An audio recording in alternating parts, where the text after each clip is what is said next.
Mother Base, seu quartel-general de papos aleatórios da cultura pop.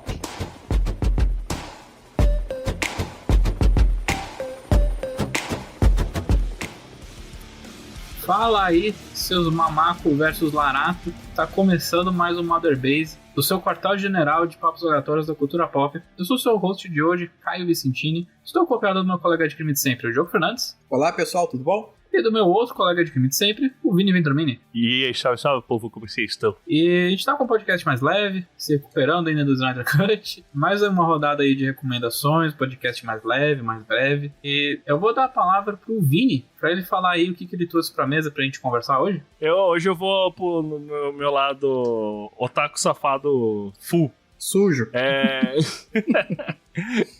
Agora, uma coisa que tá nesse meio, começando a fazer bastante sucesso, que era meio apagado antigamente, são manhwas, que são basicamente mangás, só que sul-coreanos. Eles são novels, né? Romances. Seria a tradução de novel aqui no Brasil. E eles não são feitos para mídia impressa, eles são feitos diretamente para você ler no celular já. Que tanto é que, tipo, sei lá, parece um papiro, sabe? O estilo de cada capítulo, ele é comprido, ele não é dividido em páginas. E tem um que uns amigos me recomendaram, que eu falei, faz tempo, eu gosto bastante de ler mangá, né? E que eu tô lendo sempre, One Piece. Eu vou ler, acho que até eu vou ter que pedir pros meus filhos terminarem de ler pra mim. Até o fim da existência vai estar lendo One Piece. Então, acho que a gente nunca vai descobrir o final. Boruto, eu desisti, já dediquei da minha vida demais pro Naruto. E aí me indicaram esse manhwa que chama Solo Leveling. E a partir do momento que eu abri o primeiro capítulo, eu não consegui parar até terminar os 200 capítulos que já tinha lançado na época, e eu li isso em 3 dias. O cara escreve muito bem e ele sabe te prender pro próximo capítulo e você fala, mano, preciso saber o que vai acontecer, aí você lê mais um, aí você lê mais um. Aí na hora que você viu, passou já 4 horas e você leu 50, sabe? O que é esse solo leveling? No nosso mundo começaram a abrir portais de dungeons. E aí, tipo, tem uma dungeon, as pessoas entram nessa dungeon, tem que matar o boss, e se não matar o boss em 7 dias, tem uma quebra de portal, e os monstros começam a vazar pro nosso mundo. E as dungeons são divididas em levels, que vai do E até o S. No lore aí do mundo, tem um S que tem o quebra de portal que ninguém conseguiu matar o boss, e eles perderam parte do Japão. Nossa. E aí, a partir do momento que começaram a abrir esses portais, as pessoas começaram a desenvolver habilidades que eles chamam de despertar. São habilidades baseadas em RPG, sabe? Tem os caras que são tanque, que usa reforço pra deixar o corpo mais forte, são porradeiro. Tem os caras que são os magos, e tem os healers, que são os caras de apoio para esses grupos. São divididos nessas 3 categorias básicas, e eles também são divididos nessas categorias, de E até S, né? E aí, tipo, são bem poucos caçadores que são rank S, a história se passa na Coreia do Sul, e, tipo, na Coreia do Sul tem 10 caçadores S só, sabe? E aí, cara, eu não vou falar o nome do principal, porque eu não consigo decorar nome coreano, porque o japonês, você consegue ver, tipo, é nome e sobrenome. Aí o coreano é Sun Hong Yo Nong. Aí você fala, meu Deus, não sei até agora o nome do principal, sabe? Acho que é Sun Yu, que ele é um caçador de level E. Então ele é o pior de todos. E quando começaram as quebras de portal, apareceu uma doença que chama a doença do sono eterno. Que as pessoas que são menos suscetíveis, que não aguentam o poder mágico, elas entram em coma simplesmente, ninguém consegue trazer elas de volta. E aí o pai dele era um caçador, entrou numa dungeon e nunca mais foi visto. A mãe dele pega essa doença porque ele é um caçador e o pai dele era um caçador, né? Então aí fica ele tomando conta da irmã dele mais nova, que tá no colegial. Ele mesmo sendo bem fraco, ele só se ferra. Todas as dungeons que ele entra, ele apanha pra caramba. E ele continua indo porque se ele não for, ele e a irmã vão morrer de fome. Aí ele entra em uma dungeon que eles descobrem que é uma dungeon dupla. Que dentro da dungeon tem outra dungeon. E aí, quando eles entram nessa outra dungeon, trava tudo e aparece um bichão lá que começa a matar todo mundo. E no final, sobra ele mais uns. Ele se sacrifica, não voluntariamente, pra salvar outras pessoas. E aí, como ele é o único que resta dentro dessa dungeon, a dungeon dá meio que um café com leite pra ele.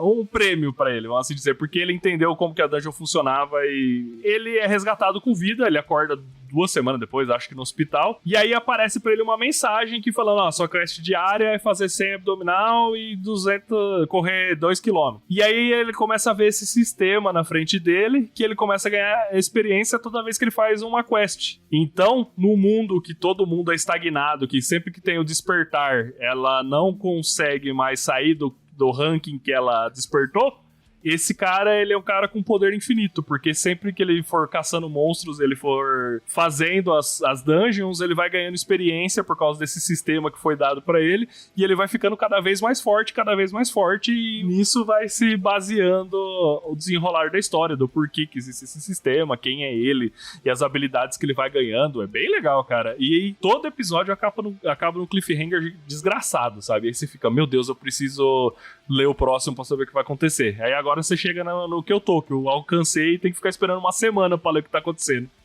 Tem quantas edições já? Tá no 146. Eu já li um desses antes, desse estilo que você falou, tipo, coreano e tal, mas não sei, cara, eu acho que sou muito tradicional, assim, de quadrinhos físicos e tudo mais. Isso eu entendo um pouco o jogo. Ou, tipo, pelo menos o formato. Né, eu acho que, pelo que o Vini falou de ler no celular, eu lembro que quando comprei meu primeiro celular que dava pra ter uns aplicativos mais legaizinhos, a primeira coisa que eu fiz foi pensar num quadrinho, sabe? Eu quero ler quadrinho no celular. E, cara, não foi uma experiência bacana, não.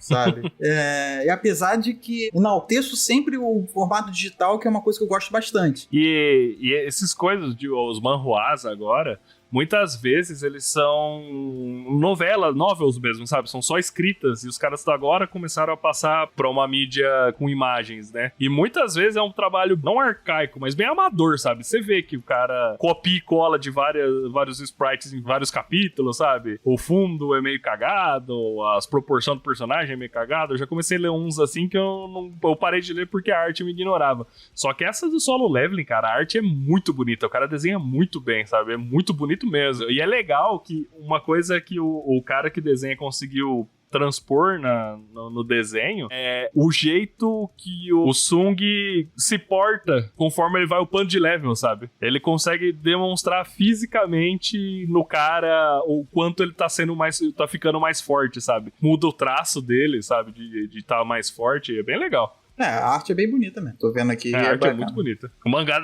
o episódio dessa semana foi loucura demais, cara. Porque, tipo, aí pra se aprofundar um pouco mais, assim, no lore tem os caçadores de nível nacional, que eles chamam, né? Que é o S, que é tão foda que ele sozinho vale por exército de um país, tá ligado? Aí tá tendo uma treta com um desses caras. Nossa, tá muito da hora. É o tipo de material que fica legal num jogo. Sim. Eu na realidade, sou louco pra isso aqui virar um anime, né? Porque, nossa senhora, se virasse um anime, eu ia ficar felizaço.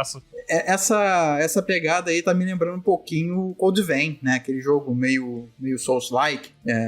Podia, sei lá, virar um jogo, alguma coisa desse tipo. Eu achei interessante. E dungeons e tal. E sem falar que a premissa do personagem principal é justamente ganhar level. Ele tem meio que um sistema de jogo mesmo, tá ligado? E ele é da hora que ele tem que escolher a build dele, tá ligado? Cada level que ele upa, ele tem que saber, tem que ver onde que ele upa, se ele upa força, se ele upa inteligência, sabe?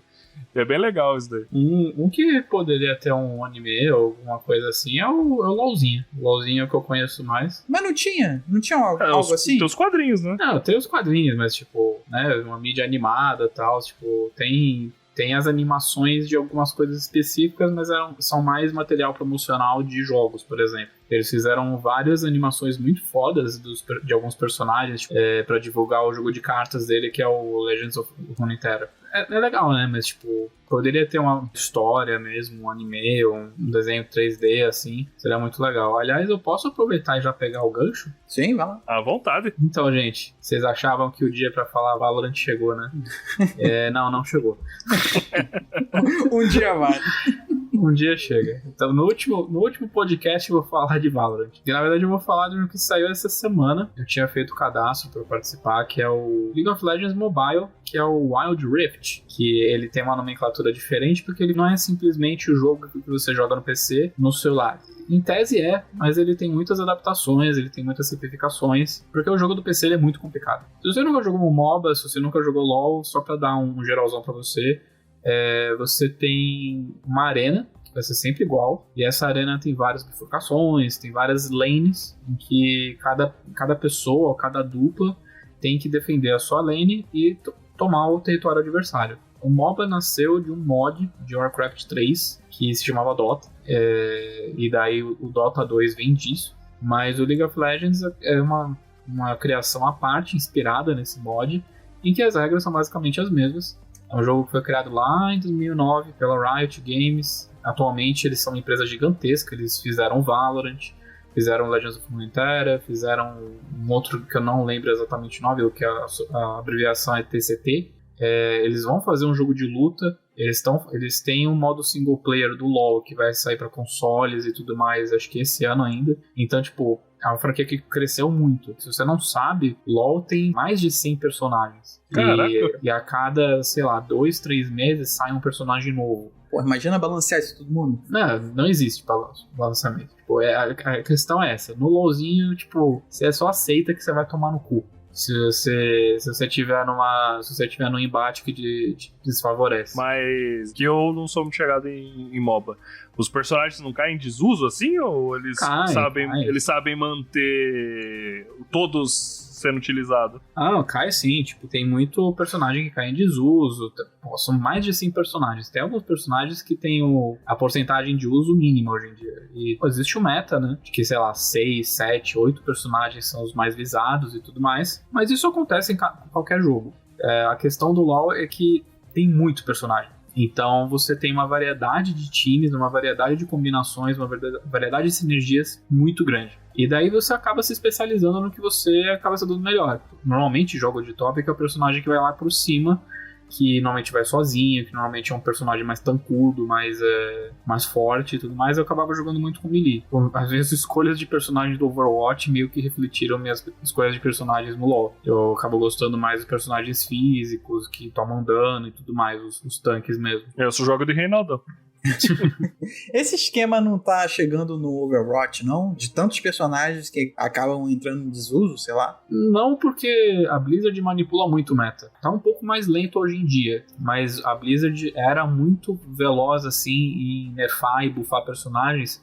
Então, e como só tem tipo 30 personagens em comparação aos 120 e poucos que tem no LoL, é muito mais fácil vários personagens voltarem pro meta no mesmo ano. E daí você pode customizar da maneira que você quiser. Tipo, além do personagem, você pode criar uma build. Uma build é você comprar os itens que vão melhorar habilidades específicas. E daí vai depender do seu estilo de jogo. Eu gosto de personagens que tomam muito dano e que tem muita resistência. Porque, por exemplo, o Mordekaiser, ele é muito bom para enfrentar 2, 3 pessoas. E daí com isso é muito complexo, assim. Além disso, tem runas que daí, tipo, podem favorecer velocidade ou ataque que você coloca antes.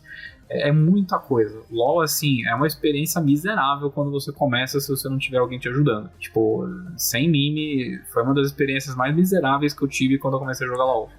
E, tipo, eu fui pela força do ódio. Eu fui, tipo, as pessoas me falavam, jogue LoL, insista. Daí eu continuei, eventualmente você entende. O LoL você só aprende na porrada. É aquele pai abusivo que, tipo, você só aprende na porrada. Eu sou de pai alcoólatra. Pai alcoólatra. O Riot ou pai alcoólatra no LoL. Mas aí eles criaram o Wild Rift. Eles eram muito contra a ideia de portar a experiência do LoL para outros lugares que não fosse o PC.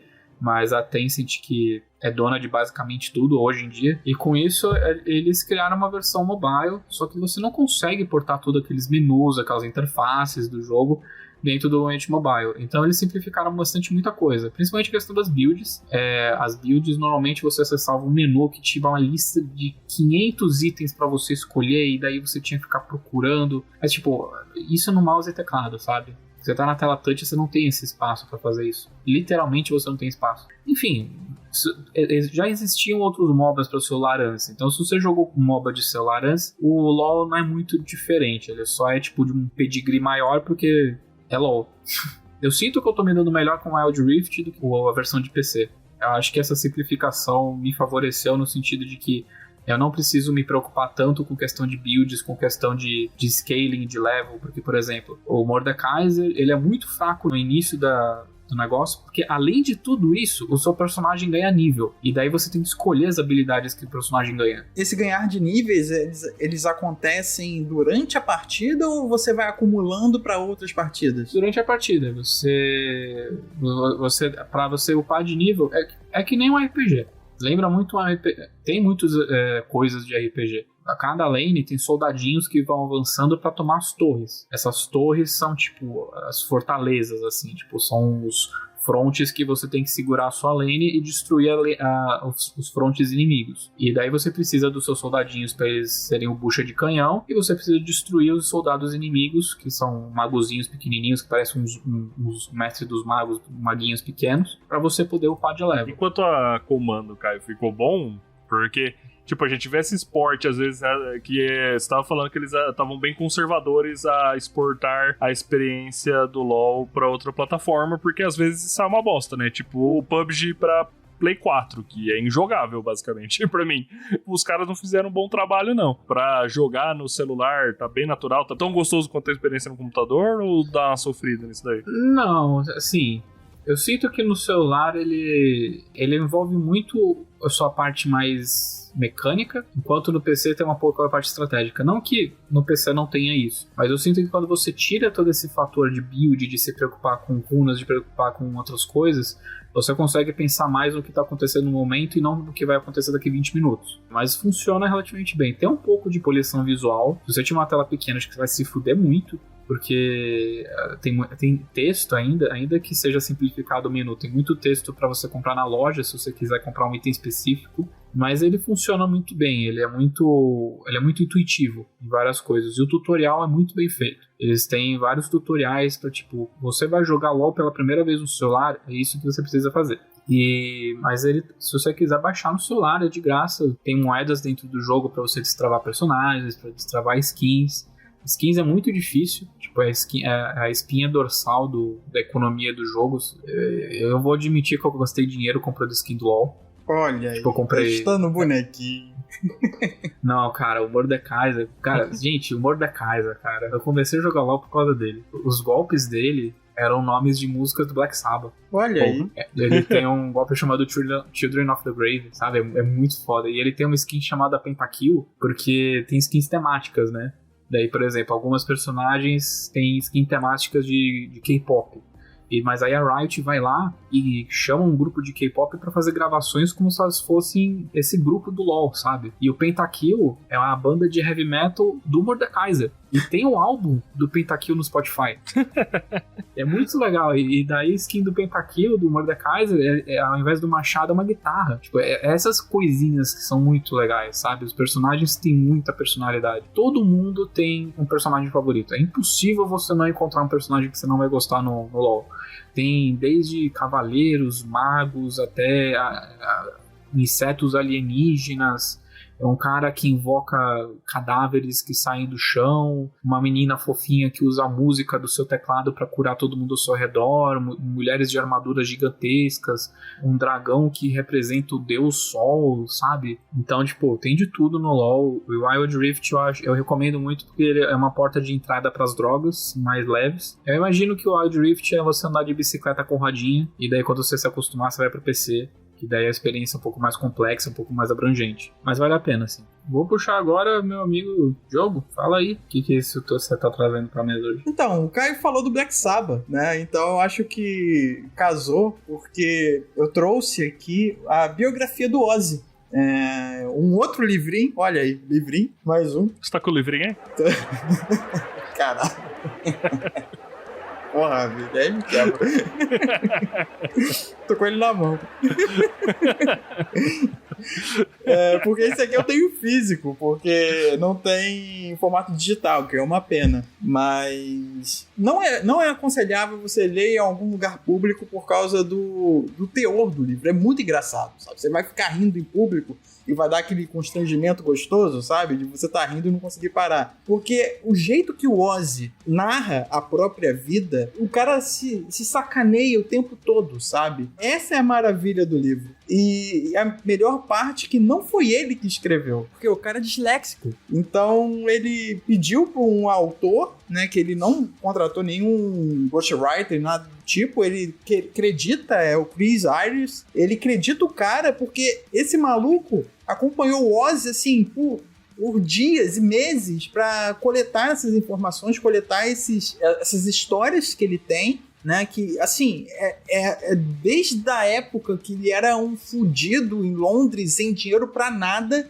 sabe, sobrevivendo ali na época da Segunda Guerra, ele, o Tommy Iommi, toda a galera do Black Sabbath.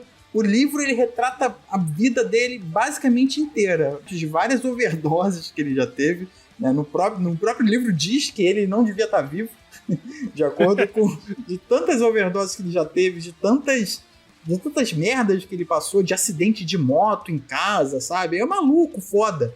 E o livro, ele narra isso, narra as histórias do Ozzy. E tem uma, cara, que o capítulo se chama A Bruxa e o Nazista. É o tipo de história que você não acredita que deve ter acontecido, sabe? Porque é muito boa. Porque sabe lá por quê? A mulher tinha um uniforme de um oficial nazista dentro do armário. Eu acho que era do pai, de algum parente, alguma merda desse tipo. E o Ozzy, dormindo na casa da mulher, achou, vestiu e saiu andando igual um nazista, esticando o braço, sabe? Pela rua. Então, assim, o jeito como ele narra as coisas, como se fosse uma coisa natural pra ele fazer, sabe? Loucaço sempre, né? Então, esse tipo de história tá no livro. E não é só essa, são muitas, e vale muito a pena você dar uma lida, achar, né? Que não é um livro muito fácil de achar. A minha edição aqui já tá até velhinha, tadinho. Mas então, eu recomendo essa. Ele homenageia muito o Randy Rhoads, sabe? E é bonito isso. E tem as fotos dele da época, a alegria que ele tinha de cantar e tocar junto. Cara, é muito maneiro. Então vale a pena por causa disso. O Ozzy, pra mim, sempre foi possuído, velho. Porque você vê, o Budokan já é mais recente, assim, né? Vamos se dizer, né? O DVD dele ao vivo no Budokan. E já tinha a série na época. Você via na série, ele parecia o tempo inteiro que ele tava cagado, que ele andava daquele jeitinho dele, e completamente gaga. Na hora que esse rapaz sobe no palco, ele tem uma transformação que ele começa a pular, ele fica virado no giraia, cara. Cara, eles vieram aqui no Rio, eles vieram na Praça da Apoteose, eu fui ver. É um senhorzinho, sabe? Ele consegue manipular ali, paradinho, agarrado no microfone, como se fosse uma muleta, mas ainda assim o cara tem uma energia tão foda. Eu já tive o privilégio de assistir o Ozzy 2 vezes ao vivo, mas é incrível, tipo, exatamente o que vocês disseram. Ele chega quase arrastado, no momento que ele pega o microfone, ele vira outra pessoa. Eu fui num dele, acho que 2012, 13, e no Monsters de 2015, que era pra ser a última apresentação do Motorhead, mas o Lemmy passou mal e não foi, ele morreu, tipo, meses depois. Mas, tipo, o Ozzy, cara, ele tem um negócio do show dele que ele pega uma mangueira e joga na pessoa. E daí, no dia que ele estava no Monster... no dia do Monster, tipo, tava chovendo pra caralho. E daí, tipo, ele via que a gente já tava molhado, então ele pegou um balde e jogou na própria cabeça. Sabe? Ele saia correndo, tipo, pra cantar Crazy Train, sabe? Porra, tipo, essa é muito foda. O Ozzy é muito bom, cara. O Ozzy, mesmo com quase 80 anos nas costas, ele manda bem demais. Eu acho que só o AC/DC tem muito mais energia no palco do que ele. O AC/DC é insano. Eu sei que eu uso esses exageros muitas vezes no podcast, mas é desumano o AC/DC. O Angus Young... O Angus Young é o coelhinho da Rayovac. Não, o Angus Young, tipo, ele é outra pessoa no palco. Ele anda como um velhinho, mas, bota o uniforme de colegial nele, uma guitarra, ele tem mais vigor que nós três juntos dentro do palco. Eu acredito. Cara, também. Gente, eu vi esse último show aí do Kiss, eu fiquei bem pena do Paul Stanley, sabe? O Paul Stanley deu uma entrevista falando que se ele soubesse como que é envelhecer, ele gravaria, né, as músicas com um tom muito abaixo, porque ele simplesmente não consegue. Então ele fala, pô, se você quer me ouvir igual tá num disco, ouça o disco. Hoje em dia é impossível, eu não consigo fazer. Aí eu vejo algumas bandas hoje em dia, tipo aquele Greta Van Fleet, e o cara fazendo o que ele faz hoje, novinho, sabe? Assim, é maravilhoso de ver. Só que lá na frente, quando ele tiver a idade do Paul, sabe, ele vai sentir pra caralho esse peso. Então é uma foda. das minhas bandas. Acho que é a minha banda favorita, pelo menos internacional, assim. É difícil, não vou taxar, não vou dar esse rótulo pra ela, não. Pra quem? Mas eu gosto muito, é uma das minhas favoritas. Só que aí eu, fui falar que era a minha banda favorita e lembrei desse DC, tá ligado? Mas é uma das bandas que eu mais escuto atualmente, que é The Darkness. Mano, The Darkness, toda a música, o Justin é no falsete, né? Quero ver quando ele ficar velho pra manter isso daí, não tem garganta que aguenta, não. Mas eu acho que vem também um pouco do artista ter noção do que ele pode compor. A minha banda favorita hoje em dia é um Mastodon. Eu já até comentei com o Diogo. E eles começaram, o primeiro álbum deles era só gutural. Mas, tipo, gutural de, tipo, motor de trator, sabe? Motor de caminhão. E hoje em dia eles não conseguem mais fazer isso porque o Mastodon completou 20 anos. E hoje em dia os álbuns deles, as vozes deles mudaram junto com o estilo de música deles. Não que eles pararam de fazer metal, mas é uma coisa muito mais melódica, uma coisa muito mais... é muito menos bruta, sabe? Tipo, ainda é metal. Puxou mais pro power metal. Não. Pelo amor de Deus, sai pra lá com essa porra de Power Metal. Mas é... não, para, tudo vale a pena, porra. Power of the Dragon Flame lá do Rhapsody of Fire, porra. Muito bom. eu não gosto de Power Metal, eu gosto de Angra, então. Mas eles ficaram muito mais melódicos, tipo, as composições deles se tornaram mais maduras. O primeiro álbum eles falavam sobre sangue, morte, apocalipse, e o último álbum deles que eles lançaram em 2017 falava sobre câncer, sabe? Então, acho que é uma questão de como o artista lida. Eu prefiro o caminho que o Mastodon toma, que, tipo, é muito dramático, mas eles percebem as próprias limitações da própria mortalidade e moldam o seu jeito criativo de acordo com isso, do que insistir cantar com 60 anos com a mesma disposição de 20 anos. Acho que isso é meio decadente. Um dos shows mais decadentes que eu já vi na minha vida foi do Scorpions. Que, tipo, o vocalista era mais novo que o Ozzy, mas parecia que, tipo, tava prestes a cair no chão. Duro. Foda. Eles não tinham uma música, algum rolê desse dentro do Game of Thrones? O Mastodon fez uma música pro Game of Thrones. O Mastodon apareceu no Game of Thrones. Se você assistir a 6ª temporada, vão aparecer 2 carinhas de barba. Tem um monte de gente de barba nessa cena. Mas, tipo... Mas se você souber procurar, o guitarrista e o baterista do Game of Thrones apareceram em 2 episódios. Eles eram White Walkers. Eles eram do povo lá dos bárbaros, lá do norte e tal. Eu lembro dessa notícia de que eles estavam lá. Sim, é muito bom. Olha o seu Mastodon, gente. Mastodon é do caralho. Cara, tinha uma banda que veio no Rock in Rio chamada Nervosa, que era uma banda feminina. Eu vi elas ao vivo. Eu tava lá no dia. E assim, é uma pena porque a banda acabou, né? O Nervosa acabou e abriu agora o Cripta. E maluco, agora em abril, eles vão lançar o primeiro clipe do Cripta, que saiu a Fernanda e a Luana lá do Nervosa. Só ficou a maluquinha lá, a guitarrista, que eu acho que ela foi o pivô da merda, sei lá. E agora a banda tá assim, sabe, criando força pra chegar nesse novo álbum. Cara, eu tô muito ansioso pra ver. Muito bom. Uma das coisas mais tristes, acho que você conhecer uma banda e você descobrir depois que ela acabou. A antiga banda do Slash, antes de voltar pro Guns? O Velvet Revolver, mas esses eles não acompanhavam muito, mas eu descobri essas semanas uma banda chamada Kailisa, que é do caralho. E daí eu descobri que a banda entrou em hiato em 2017 e minha semana acabou. Tipo, eu já tava pensando, nossa, imagina com esse novo álbum deles sair, tipo, eles estão em hiato já faz 5 anos. É mais triste ainda porque, imagina, né? Se a gente tivesse vacina e tivesse coisas do tipo, a gente podia estar, sei lá, come to Brasil pra galera aí. O Brasil é um dos países que, né? Imagina, vamos sonhar. Um país sendo totalmente vacinado e as bandas tendo que tocar, tendo que fazer dinheiro, então vamos todos pro Brasil. O show do Metallica do Kiss, né? Era pra ser ano passado. Sim, eu lembro, eu falei com você. Caio, vamos? Você vai? Ia ser em 2019 ou 2020? Ia ser ano passado. O do Kiss era pra ser em maio. Do Kiss ia até em Metallica, Preto, né? Isso. E o do Metallica ia ser em abril, eu acho. Esse do Kiss eu tenho que ir, então. Eu não sei se eu vou poder ver de novo, então... Uma coisa que eu não vou me perdoar é se o AC/DC vier fazer um show no Brasil a próxima vez e eu não for. Vale a pena. É o melhor show que eu fui na minha vida. Quando chega o trem, assim, no meio do palco e quando eles começam a tocar Polar Rose e daí sai um boneco inflável gigante, é incomparável. Não tem show ao vivo como o do AC/DC. Eu lembro desse show que eu fui, também na Praça da Apoteose. É o único lugar no Rio, né? Lugar aberto é o único lugar possível. O Paul Stanley, na música Love Gun, ele pega um teleférico, sabe? E vem voando pelo público assim e vai cantar lá no meio.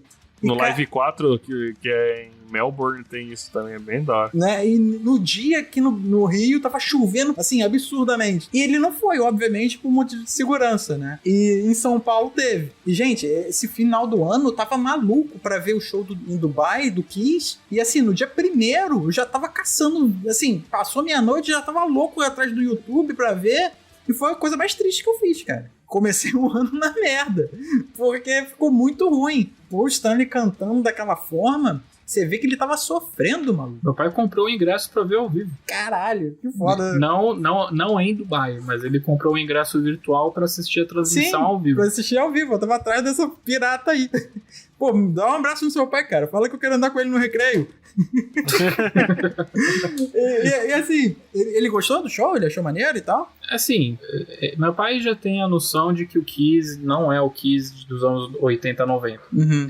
É uma questão de você pautar suas expectativas. Eu não vou esperar que o Metallica toque da mesma maneira que eles tocaram na turnê do Black Album, que é a melhor turnê da história do Metallica. Então é uma questão de você pautar sua expectativa. Ele já sabia que não ia ser o Kiss dos anos 80. Então foi um show ok, tipo, se você já espera que não vai ser tão bom assim, eu posso estar falando bosta, talvez ele tenha adorado, sim, mas tudo que eu falo com ele de shows do Kiss atualmente é do tipo, ele dá de ombros e fala, ok, pelo que é hoje o Kiss, ok. E virou um podcast de música. Mas. É o carro, né? Bom. Aquele carro dando. Oi? É o carro dando a curva. Exatamente. Manter o plano original do podcast e falar de coisas que não estavam nem programadas. Mas esse aqui foi só uma prévia. A gente vai ter um podcast inteirinho de bandas em breve. Mas a gente vai ficando por aqui, galera. Espero que vocês tenham gostado desse papo aí. Obrigado pela companhia de vocês. Mas, Diogo, diga. Onde o pessoal pode encontrar o Mother Base nas redes sociais? Então, pessoal, espero que vocês tenham gostado do nosso papo aleatório. E caso vocês queiram encontrar-nos lá nas redes sociais, a gente está lá no Twitter. A gente está no Twitter como twitter.com/MotherBasePod. Então você vai lá na barra de busca, botar @MotherBasePod, você acha a gente lá. Você pode ir lá no Instagram. No Instagram, a gente está lá no instagram.com/MotherBasePod. Na maioria das redes sociais a gente está com essa arroba, né? Lá no Twitch, que está parado. Mais uma hora vai mexer. A gente está lá no twitch.tv/MotherBasePod. Enquanto a gente não está lá, se movimentando, você vai lá no Valhalla Palace, no twitch.tv/Valhalla Palace lá do Vini, que tá movimentado, né? Inclusive a gente jogou GTA dia desses lá. Essa semana teve live de GTA V com tudo mais aí. Isso, deve Sim. ter algum vídeo lá perdido sobre isso. Então dá um pulo lá, dá uma conferida. E caso vocês queiram, né, entrar em contato um pouco mais formal, um pouquinho mais detalhado, você pode ir lá no e-mail nosso, que é contato@motherbase.com.br. E todos os links, qualquer coisa que você precisar, tá lá no nosso site, que é motherbase.com.br. Tá bom? É isso, até mais e obrigado. Isso aí, galera. Mas reforçando mais uma vez, você já sabe do que eu vou falar, mas caso você esteja vindo aqui pela primeira vez, é bom você saber. O Mother Base, ele saiu do Spotify no final do ano passado, por problemas que nós tivemos com o Anchor. Ele acabou banindo a gente tanto do Spotify como do Apple Podcast. Então, se você quiser voltar a ouvir nosso podcast nessas duas plataformas, procure novamente pelo Mother Base nesses dois serviços para você adicionar o feed novamente. Então procura o Mother Base, que a gente vai ter nosso feed próprio, com nossa numeração própria, e deem lá o nosso apoio. No Apple Podcast, se você avaliar a gente bem, nós iremos aparecer com mais destaque na página inicial, e daí mais pessoas vão conhecer. Com mais pessoas conhecendo, fica mais fácil a gente dominar o mundo. Isso aí. Então, é isso aí, galera. Muito obrigado pela audiência de vocês. Esse foi mais um podcast Mother Base. Fiquem bem, até a próxima e tchau, tchau. Tchau, tchau, povo. Tchau, tchau, gente. Mama, I'm coming home.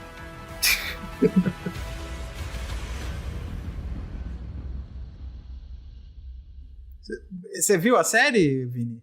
Eu assisti a primeira temporada só. É que tem, não sei se é ele, talvez não seja.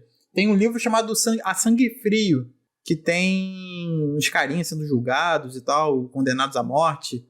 E esse cara aí foi condenado. Não é não. O real aqui, o cara é mais magrinho, né? Não, mas você sabe da história desse maluco aí? Não.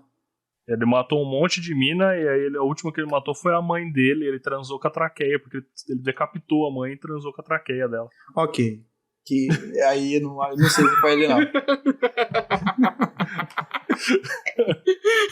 Reação do Diogo. Não, ele transou com a traqueia dela. Ok.